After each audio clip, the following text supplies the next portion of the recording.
Welcome to Live Daf, your online Daf Yomi Shir. Shalom Aleichem and welcome back to today's Daf Hayomi Nedarim Yudalit. Perhaps let's go back to the beginning of the Perek, about 8-9 lines from the bottom of Yud Gimel Amud Beis. Says the Mishnah Ve'elu Mutarn, in the following cases, no neder will be produced. If a fellow gets up and says, Chulin she'oichalach, that which I will eat from yours, will be considered like chulin, non-kachim, which is of course mutar. So it's a non-starter. There's no question that no neder was activated in this case. Why even discuss it? The Gemara will elaborate on that. Furthermore, says the Mishnah, we have several examples of references of items which he's referring to as a source and basis for his new neder today. Problem is, those items, although they are prohibited items, they're asr, but they're not items produced through a neder. And the fact is, you need to connect to something which is davar hanadar, produced by a verbalization, produced by human initiation. And that can serve as a basis for your new neder today. But in the following examples, we have isurim which are min Torah, not generated by man, not called davar hanadar, and therefore do not constitute a basis for neder production. For instance, he says this food should be kibasar chazir, or kavayis kechavim, or kairis levuvim, which are served havayis zara, kinevelos, or treifas, kishkatzim, viramas, or kechalais arain, the dough given to Aaron or his descendants, or ketrumase, like truma. All these are not considered davar hanadar. We discussed some of them yesterday, and therefore, in all these, we say hareza mutar. It does not constitute a neder. In the following case, says the Mishnah, we will treat it somewhat as though it's a neder, although technically it should have the same status, but it's a more common occurrence, and therefore we don't want to just ignore it, lest he take it lightly, and it bring him to take nedarim in general lightly. A fellow turns to his wife in a moment of irritation.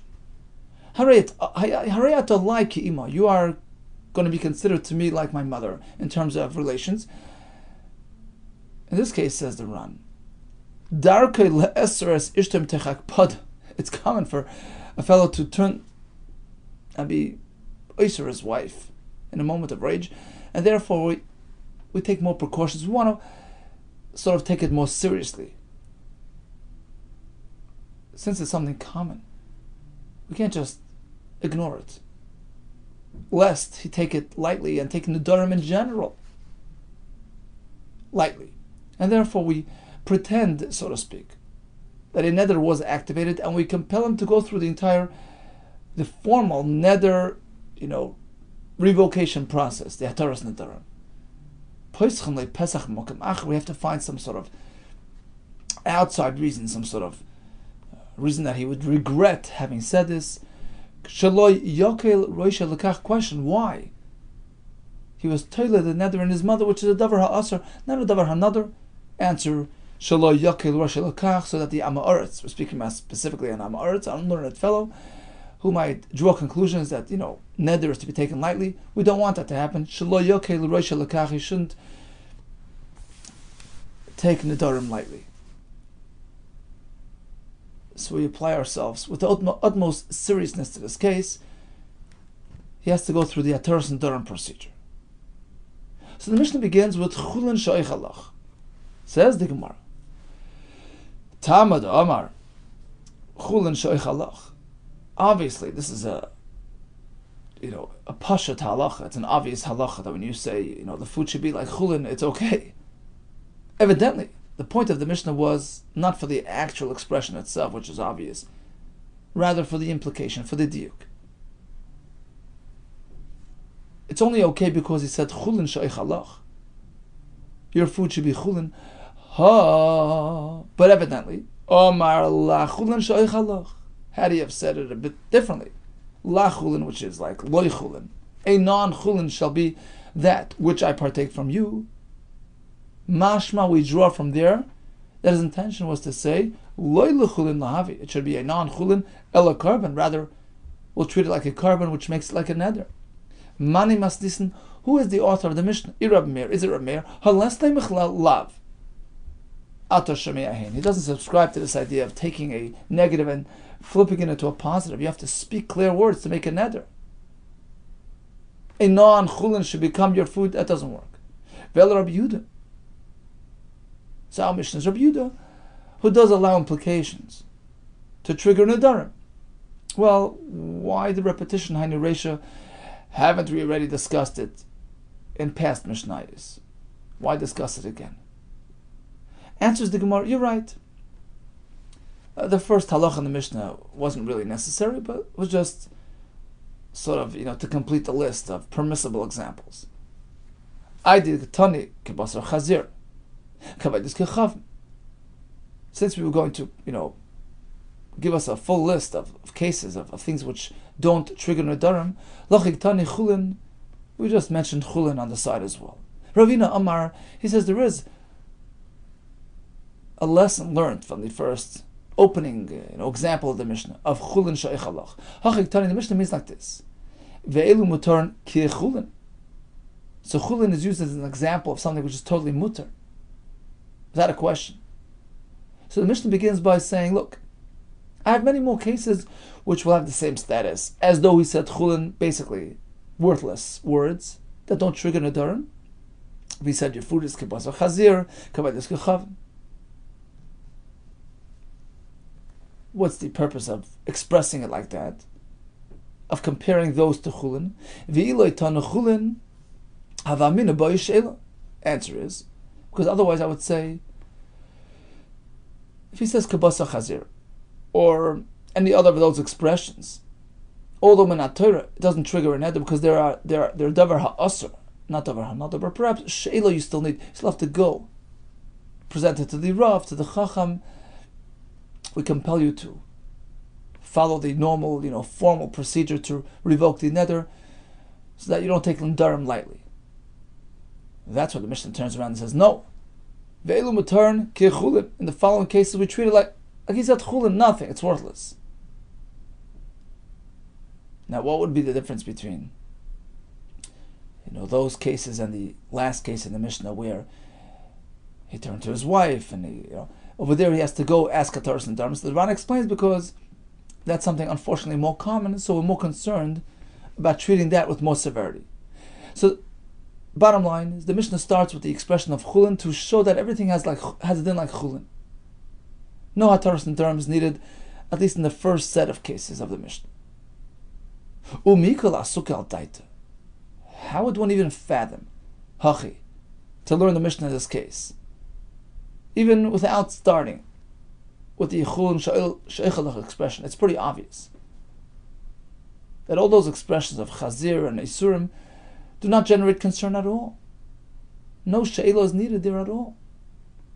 Why? How do I know? Take a look at the next part of the Mishnah. There are two parts to the Mishnah. It's only in part 2 that the Mishnah makes any reference to a formal hataras and Nedarim procedure required. What does the Sefer say? You will be treated to me like my mother. He has to go find a way out. Only in that case is it necessary. But in the previous case it's not.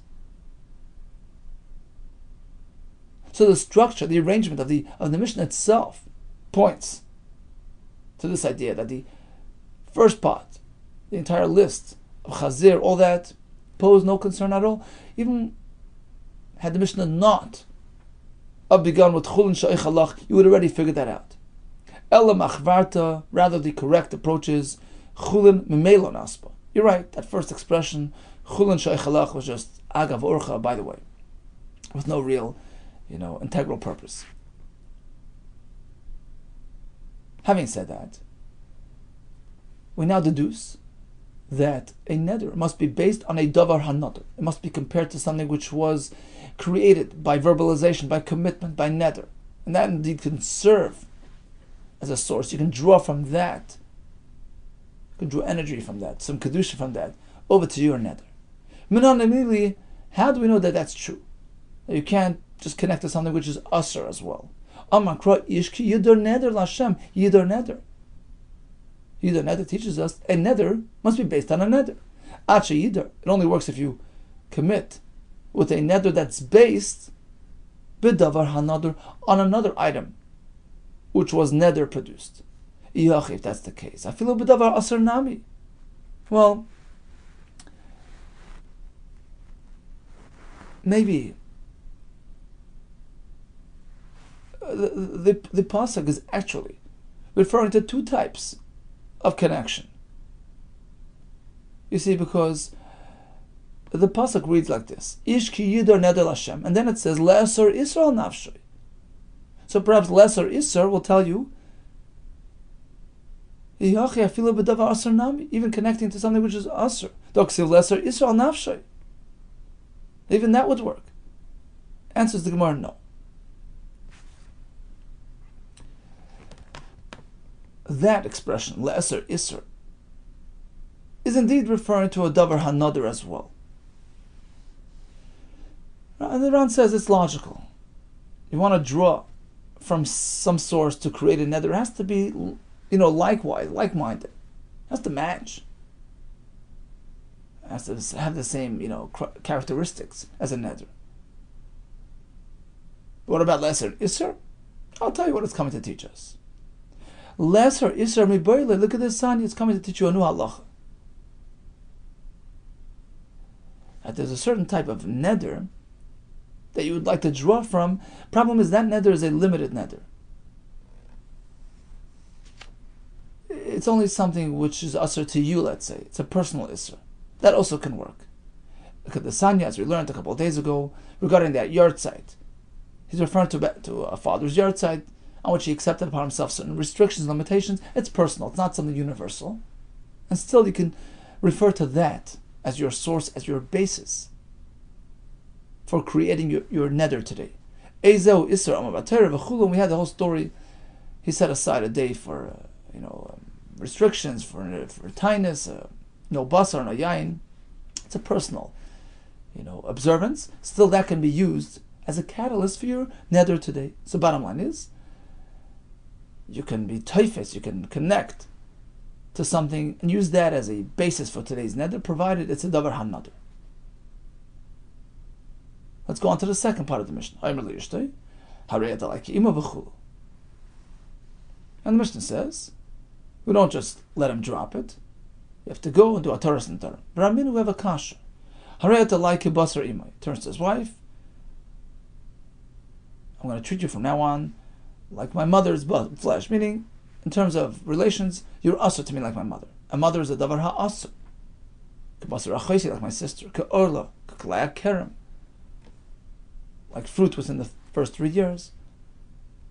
Or fruit, vineyard, which is mixed with other types. These things are asr. Asr min ha-Torah. They're not nether generated isurim. Lo yamar klum. He hasn't said anything. It doesn't work. It poses no concern. You just let him ignore what he said. How is this consistent with our Mishnah? That we go through the whole procedure before we allow it. Amar Abai lo yamar klum midai raisa. The raisa means min ha-Torah. No nether was triggered. But of course, Midrabanan, we take it more seriously. Rav Amar, it depends who's doing it. Well, they're learned, they know that, they haven't said anything, and therefore, ignoring it wouldn't create a further, pitfall. An unlearned fellow, who perhaps won't differentiate. If we just let him drop this one, he'll drop other ones as well. We compel him to take it seriously. Tanya, as we find in a Brisa, this difference between the Amaretz and Talmud Chacham. Hanoi deber Torah, lo yamar klum. A fellow says that this food here is like the Torah, right? That's his way of making it asur. It doesn't work because the Torah isn't something which is called a davar hanadr. We're going to see that in Amid Beis. Actually, in some cases it is, but we're speaking about a case where it's not. He's neither in Torah. That doesn't create a nether. That's not a davar hanadr. So it's Leimar Klum. Rabbi Yechanan, but still, we treat it as though it's a neder. You have to go present it to a chacham and try to revoke it that way. Rav Nachman, that's only by Am Haaretz. V'tamot chacham ain't a tzorach she'ila, but not a tamot chacham. So we see that differentiation.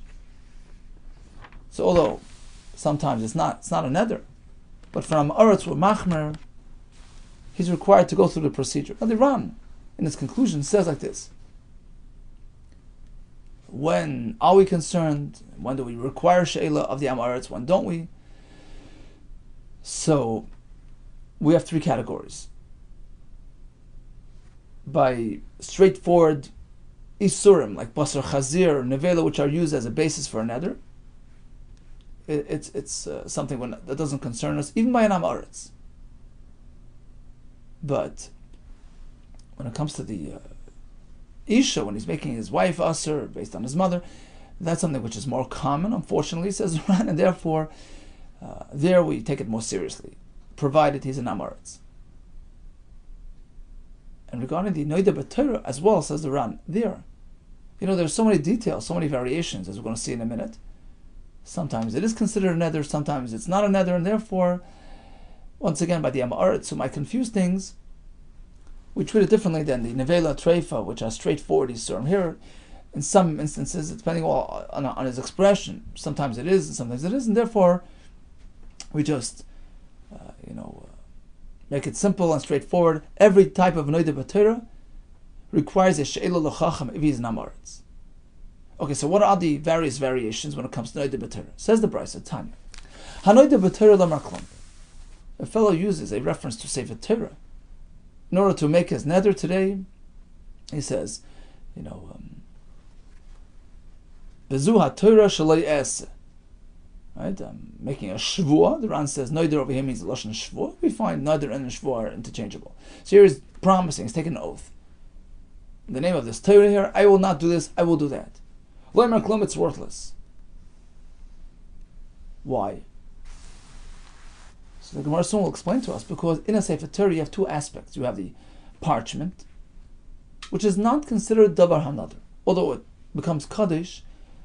But you know why it's Kaddish? Not because you made it Kaddish, because the letters were placed on the parchment. The letters sitting there make the parchment Kaddish, the parchment which supports the letters, which houses the letters. So the letters themselves, you made Kaddish. You sat down, B'Kedusha, you wrote the letters, specifically we're speaking about the Shemas Hashem and the Torah. Right?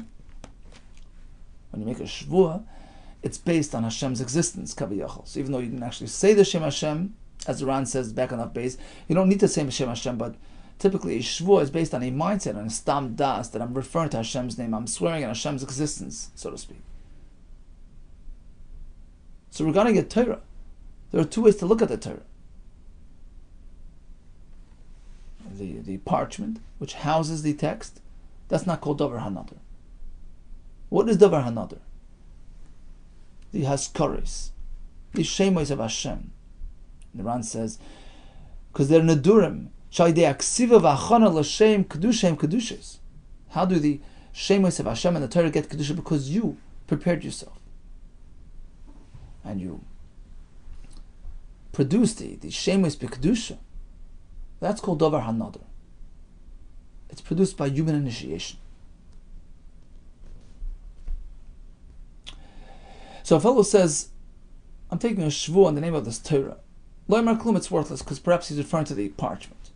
But if he said b'mashakas, but referring to the content, the text of the Torah, the Shemas Hashem, in this case, Dvar of Kayamin,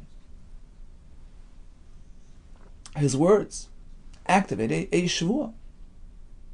Case number 3, ba, a reference to the Sefer Torah, u'b'mashakas ba, and its content, Dvar of Kayamin. Certainly in this case it works. So you have 3 cases. Ba, nothing doing. B'mashakas ba, the content, yeah, that's Davar HaNadar. And certainly if he covers both aspects, ba, which clearly indicates that he's referring to the parchment, and then he adds u'b'mashakas ba, there's no way to miss it, no room for mistake. It's pretty clear that he's intending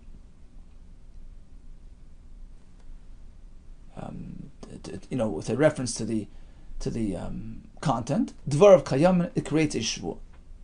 Let's recap the Brisa. Ketani, the Brisa says, B'masha kosaba dvar of Kayam. In case number 2, it works. So why do we need case number 3? Ba u'b'masha kosaba tzarich l'meima. Why even mention that? Amar of Nachman. You're right. The Brisa is discussing 2 separate scenarios. So the Brisa contains 2 separate cases. Like Kasha, the answer is like this. Ha de machta ayraisa ara. When the Brisa says that you need to say ba ubemasha kosa b'seicha in order to create a neder, we're speaking that the Torah is lying ara on the floor. Some say it doesn't necessarily mean the floor; it just means it's been placed in front of him. He's not holding it. So there, if he only says b'masha kosa ba, there's room to interpret as follows: the parchment, b'masha kosa ba, the parchment in which the text is contained. So, case number 2 of the Brisa, b'masha kosa ba, wouldn't work in this case. But case number 3 would work. That's why we need case number 3. The question was, why do we need case number 3? Case number 2 was b'masha kosa ba. That doesn't work. If the Torah is machsa ara, if he's not holding it. The parchment which houses the text. You need dafka case number 3. Ba u'b'masha kosa ba. I'm making a shvua using the Torah, ba, the parchment, and the text. Here is clearly referring to the text as well, so it works. So case number 3 refers to this situation where the Torah is not being held by the person. But case number 2 of the Brisa, b'masha kosa ba, is considered. That's only because he's holding it in his hand.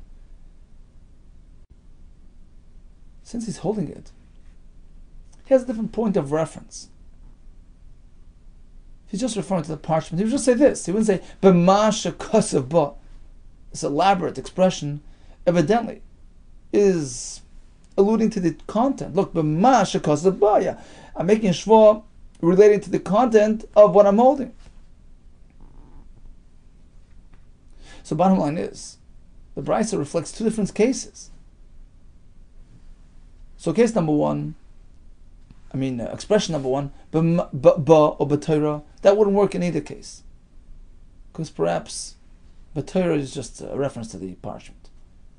Now, case number 2 of the Brisa is speaking that he's holding the Torah. And when he says b'masha kosa ba, he's going beyond the parchment, because otherwise he would just say, in this. B'masha kosa ba, meaning, I'm making a shvua in the name of the content, of the text, inside what I'm holding. Case number 3 is speaking that it's not in his hands. And there, saying b'masha kosa ba wouldn't suffice. Perhaps he means the parchment in which the text is written, which is not a davar another. So he has to elaborate. B'masha kosa ba. So he covered both aspects of the Torah and clearly referring to the content as well. And the more explains, machsal ara, if it's sitting on the ground, da'ate agvili. By saying b'masha kosa ba can simply be a reference to the gvilim, to the parchment. So it doesn't work. Nokad bi yadei, as opposed to where he's actually holding it. Now he says b'masha kosa ba. What's in here, what's in this thing, he means the askaris, da'ate al askaris shaba. He's referring to the askaris, meaning the mentionings of Hashem's name, the content of the Sefer Torah. That's pshat number 1. Before he's saying pshat number 2 is the entire Brisa is speaking about one circumstance, the machsal ara, it's sitting on the ground, meaning it's not being held. So case number 1, number 2, number 3 of the Brisa, all reflective of the same circumstance. He's not holding the Sefer Torah. Velka mashmalan. And the Brisa here is informing us. The afagav the machsal ara, that even though the Sefer Torah is not being held, kivad amar b'masha kosa ba, once he says b'masha kosa ba, that's expression number 2 of the Brisa, mahani, it would work. V'zu So we mentioned this case, number 2, b'masha kasaba, that works. Ve'ein tzarich lemezu katani, and certainly it goes without saying that case number 3, but b'masha kasaba would work as well. So why didn't the Bryce have to explain both? So the Ran says like this. How would we know what we're speaking about? How do we know that he's not holding it? You know how we know that? Because expression number 3 in the Brisa, right, the extended expression, ba u'b'masha kasaba, is only necessary if he's not holding it, right? If it's mancha al ara. So by bringing that third expression, the Brisa is indicating to us what the case is all about, that he's not holding it. And now we can go back to case number 2. Knowing that we're speaking about a non-holding case, that he's not holding Sefer Torah, then we understand that case number 2 is also reflective of that same circumstance. And the chiddush here is that even case number 2, b'masha kasaba, would work, although he's not holding it. So it's a chiddush. He's not holding it. And he's just saying b'masha kasaba. Don't think b'masha kasaba is a reference to the container, of the askaras, the klaf, the gvilin. No. B'masha kasaba is the content of the Sefer Torah. So according to this pshat in the Gemara, the entire Brisa speaks about one situation. It's machsa al ara. We have 3 expressions. If he says b'Torah or ba, nothing doing. If he says b'masha kasaba, or certainly ba b'masha kasaba b'seicha, of course it would be a reference to the content, to the text, and it's a shvu. If you will, here comes another teretz. The Brisa reflects 2 different circumstances. We start with a Sefer Torah that's not being held. And then we switch over to a Sefer Torah being held in one's hands.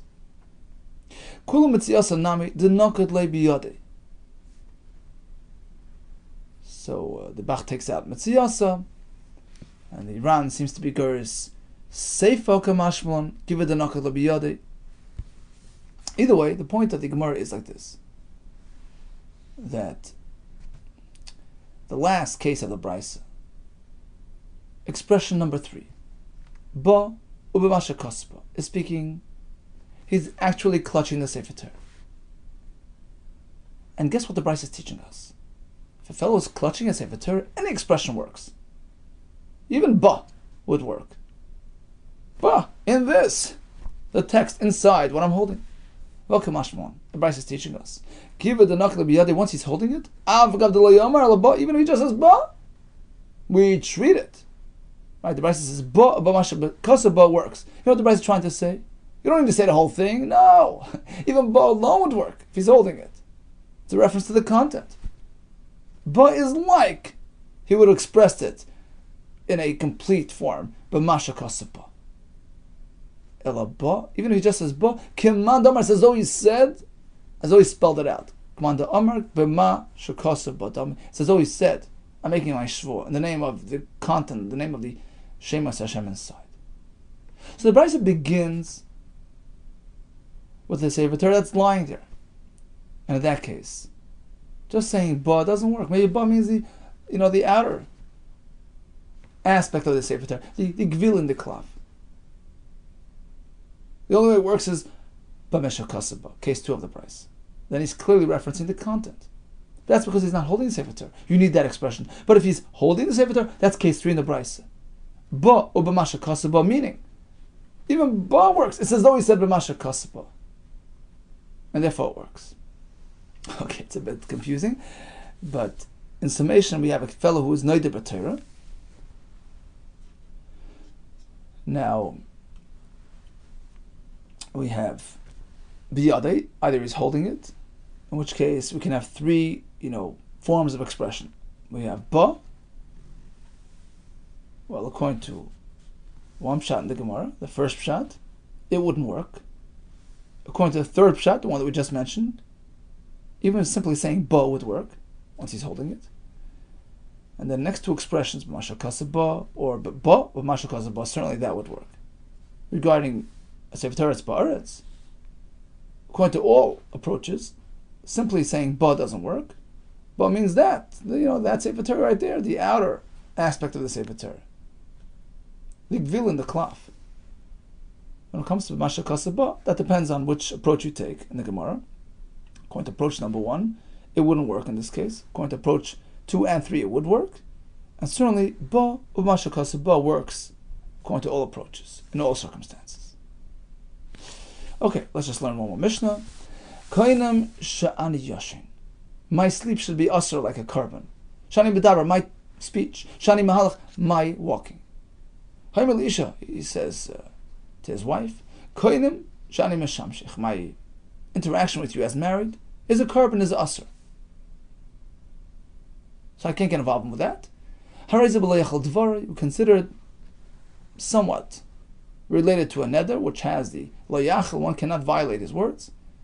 The Gemara will elaborate on this, explain exactly what happened here. We'll leave that for next time. So in summation, we have cases where a neder is not really triggered. For instance, by reference to a davar ha'asr, chazir, avedis kechavim. How do we know that? Because the pasuk says, Yidor neder Hashem has to be neder b'davar ha'nadar, as opposed to davar ha'asr.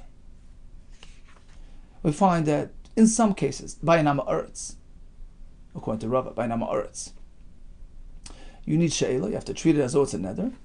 In the case of the husband and wife situation, in the case of noida b'torah, which is a bit detailed and confusing, so we require nama aretz to go through the formal procedure. We had the brisa discussing several noida b'torah situations, and we concluded with a fellow who prohibits sleep and etc., which we're going to elaborate on Be'ezus Hashem in the Gemara.